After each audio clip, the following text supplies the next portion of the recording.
Bienvenue au podcast L'entrepreneuriat authentique par Nancy Richard. Ici, chaque semaine, je partage un ingrédient secret qui m'a permis de bâtir des entreprises où les valeurs brillent autant que les résultats. Authenticité, créativité, bienveillance.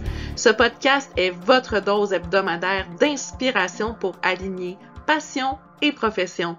Ensemble, découvrons les clés pour entreprendre avec cœur, audace et un brin de rock'n'roll. Prêt à libérer votre potentiel entrepreneurial?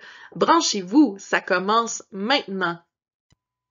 Hey, bonjour à vous, ici Nancy, j'espère que vous allez bien et que vous avez passé une super semaine. Moi, cette semaine, je me sens vraiment inspirée, reconnaissante puis un petit peu nostalgique en fait.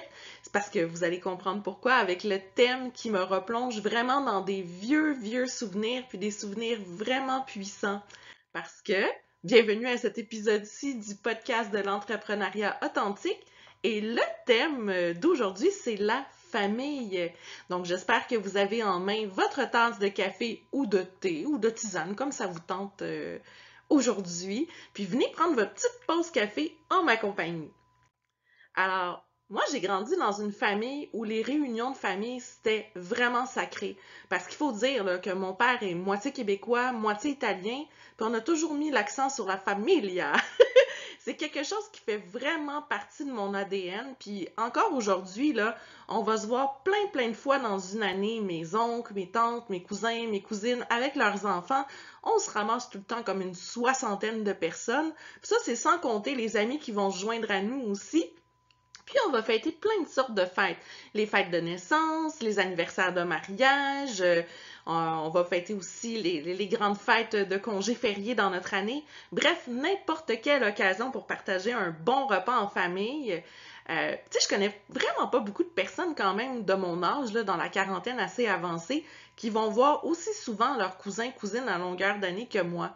Puis là, je fais juste penser à ça, puis vous le savez, hein, on a plein de souvenirs qui nous montent par les odeurs. Puis là, je me rappelle clairement de la sauce à spaghetti boulette de ma grand-mère. Puis oui, c'est vrai, on ne coupe pas ça du spaghetti, on le roule, OK? Puis je me rappelle aussi des tarales, des grispelles, des vrajoles.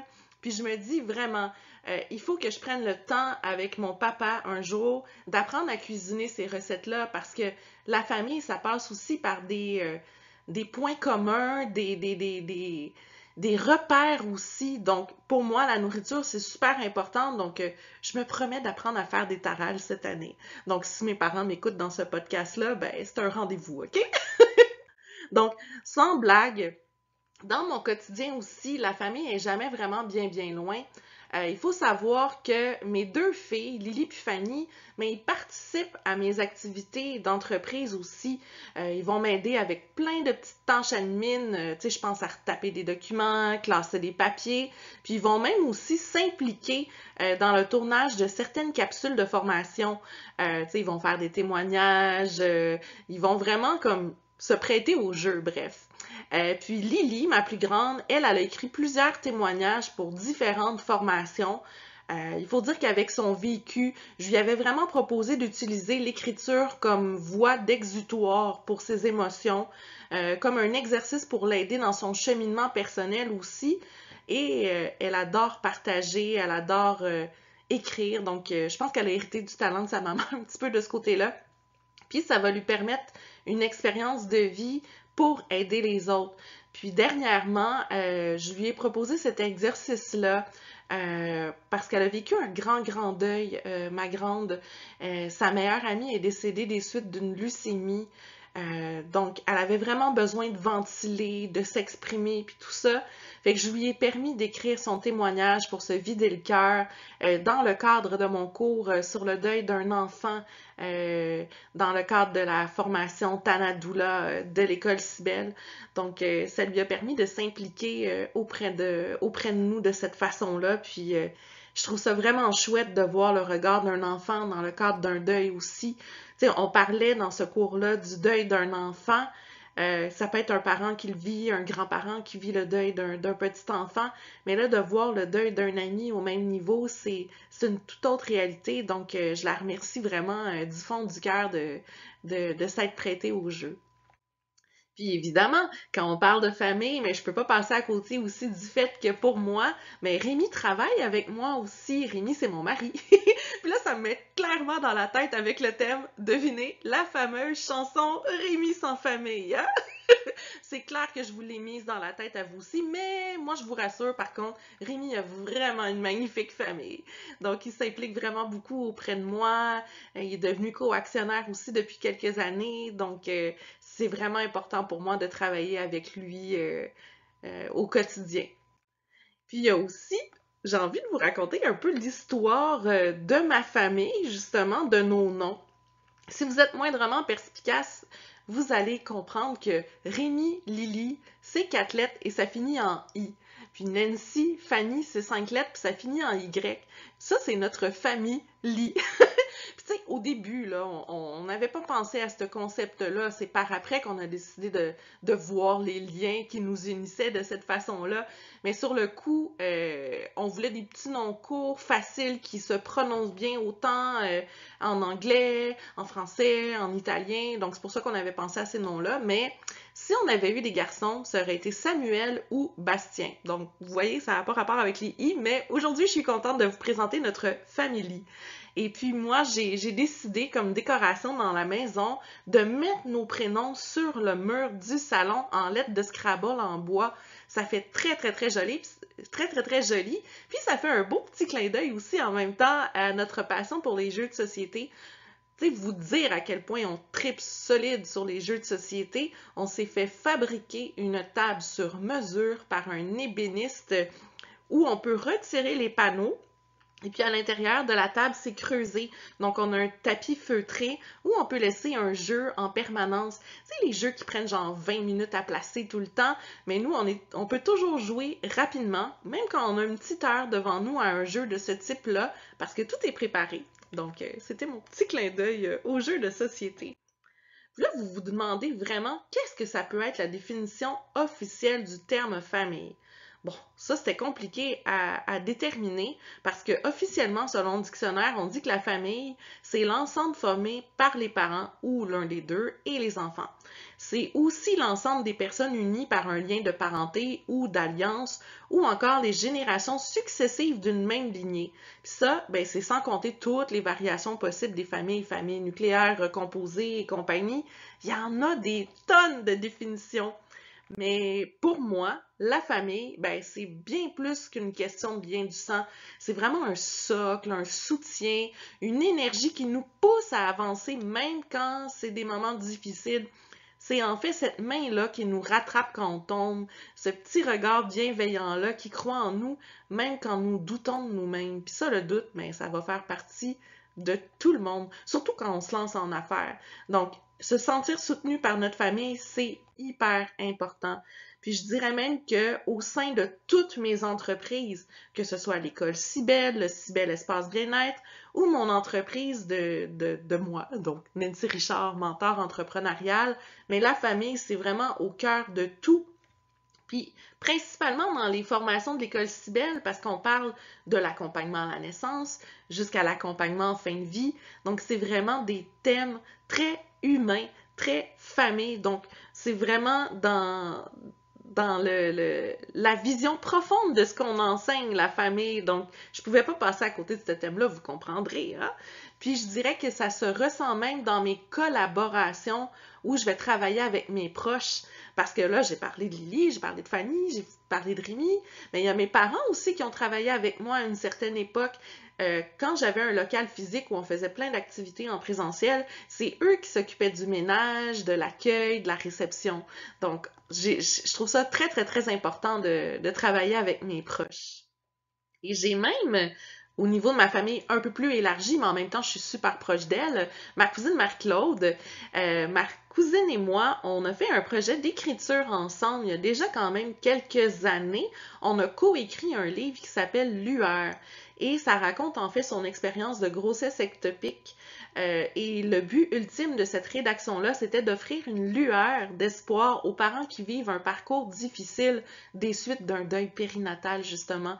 Puis on va parler vraiment de sa grossesse subséquente, etc. à l'intérieur pour raconter un peu c'est quoi les émotions puis les non-dits d'une personne qui perd un enfant, de son entourage, tout ça. Donc pour nous, c'était super important d'écrire ce livre-là ensemble. Et figurez-vous qu'elle a eu 3 enfants finalement après sa grossesse ectopique et que moi, je suis la marraine du petit dernier. Mais maintenant que je vous ai parlé de la famille, comment ça peut être beau, comment ça peut être chouette, mais j'ai envie de vous parler de la peur aussi qu'on peut ressentir en tant qu'entrepreneur par rapport à notre famille. Quand on décide de franchir le pas, de se lancer en affaires, on espère tellement que ça soit naturel que notre famille nous soutienne, mais en fait, c'est pas toujours aussi simple, c'est pas toujours aussi naturel. Il y en a qui comprennent vraiment pas notre choix, qui vont douter de notre projet, qui vont douter de nos compétences, qui ont même carrément peur pour nous, pour notre avenir. Pourquoi tu laisses une job où tu as un gros fonds de pension, puis que tu as des assurances, puis tout ça, pour partir à ton compte? C'est vraiment irréfléchi, ta. Tu sais, je vous dis ces phrases-là, là, puis je suis persuadée qu'au fond de vous, vous êtes en train de bouillir parce que vous vous êtes peut-être déjà fait dire ça. Mais j'ai même, moi, un de mes cousins, ça, je vais toujours m'en rappeler. Tu sais, on s'entend, là, ça fait 20 ans que je suis en affaires. Fait que, tu sais, ça fait quand même longtemps qu'il m'avait dit ça. Dans mes premières années, OK? C'était pas au début que je me suis lancée, mais dans mes premières années comme entrepreneur, il m'avait dit « Hey, toi, là, Nancy, là, t'as vraiment choisi cette voie-là pour te faire vivre par ton mari. Je vous le jure, j'ai jamais été aussi bleu marin de ma vie quand je me suis fait dire ça. » Puis aujourd'hui, ben, moi, je trouve ça vraiment très drôle que ce soit mon mari qui travaille pour moi. Vengeance! Non, non, sans blague. Tu sais, sur le coup, tu sais, je pouvais comprendre, tu sais, je venais de sortir d'université, j'avais un diplôme, puis je travaillais pas nécessairement dans ce domaine-là. Mais en même temps, oui, j'ai étudié en enseignement, j'ai fait mon baccalauréat de 4 ans, puis tout ça. J'ai pratiqué aussi sur le terrain comme prof. Mais c'est cette compétence-là que j'ai décidé d'amener avec moi pour bâtir ma propre école. Donc, je comprends pourquoi que lui avait ses craintes, mais il me faisait beaucoup de projections. Puis aujourd'hui, tu sais, je le revois, puis il voit tout ce que j'ai accompli, puis il est vraiment fier de moi. Fait que, tu sais, je voulais finir sur une bonne note quand même, mais je vois qu'est-ce qu'on peut ressentir quand on se fait lancer des projections sur soi. Donc, j'avais envie de vous partager que même moi, j'ai eu à dealer en bon québécois avec ça. Puis honnêtement, aujourd'hui, même après 20 ans, là, comme je vous ai mentionné, ben cette peur, elle m'a jamais vraiment quittée. À chaque fois que je lance un nouveau projet, un nouveau service, une nouvelle formation, je me demande encore, tu sais, est-ce que les gens, ils vont me soutenir proche de moi? Est-ce que ma famille est vraiment derrière moi?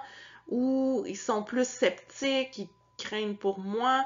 Donc, tu sais, ça finit toujours par me tirailler quand même, puis c'est normal. Puis je passe par-dessus, puis dès que je me fais poser une main sur l'épaule, je sais que je suis à la bonne place. Donc, j'avais envie de vous le mentionner que ça peut encore nous arriver, malgré tout, 2 décennies plus tard.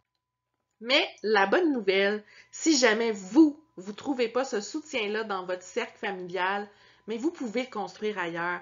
Entourez-vous de votre famille de cœur, que ce soit des mentors, des collègues, des amis qui croient en vous, puis qui vous encouragent, puis qui vous incitent à avancer, puis à foncer, puis à briser des barrières. Puis moi, si jamais, ça me ferait vraiment plaisir de vous accueillir dans ma famille de cœur à moi pour vous soutenir à ma façon, justement avec mon programme annuel qui s'appelle Structurer pour réussir, qui est mon programme de mentorat entrepreneurial sur une année complète avec moi, où vous allez avoir des fascicules, des vidéos et surtout des heures de mentorat avec moi pour que je puisse vous soutenir, vous guider et vous aider justement à assurer une forme de pérennité à votre entreprise. Et on est déjà rendu à notre citation inspirante de la semaine, qui est une citation de Victor Hugo. La famille est un lien précieux qui nous rappelle que nous ne sommes jamais seuls dans ce monde. Puis moi, j'aime vraiment cette citation-là parce qu'elle va mettre en lumière cette idée que peu importe les difficultés, mais nous sommes jamais vraiment seuls. Il y a toujours quelqu'un, quelque part, qui va veiller sur nous, qui nous soutient et croit en nous. Alors, j'espère vraiment que vous vous êtes amusés avec moi aujourd'hui, que votre tasse de café est déjà terminée, ou de thé, ou de tisane, comme vous voulez. Je vais vous laisser reprendre tout doucement vos tâches pour faire grandir vos projets merveilleux. Et la semaine prochaine, on se retrouve déjà et on va parler d'un thème bien particulier, que je pourrais vous dire, qui est un ingrédient indispensable pour n'importe quel entrepreneur qui veut voir ses projets fleurir, et c'est la patience. On va semer et on va laisser croître notre projet. Donc, ça prend beaucoup de patience. Puis, moi, c'est peut-être quelque chose que je vais devoir développer un peu plus. Non, sans blague, je suis une personne très patiente quand même, mais j'ai pas envie de rien vous dévoiler maintenant. Je me garde des anecdotes en poche pour notre prochain épisode. Alors, sur ce, mais je vous souhaite une merveilleuse semaine, puis on se retrouve très bientôt. Ciao, ciao! Pour de plus amples informations concernant mes entreprises ou mes services, vous pouvez visiter mon site web nancy-richard.com.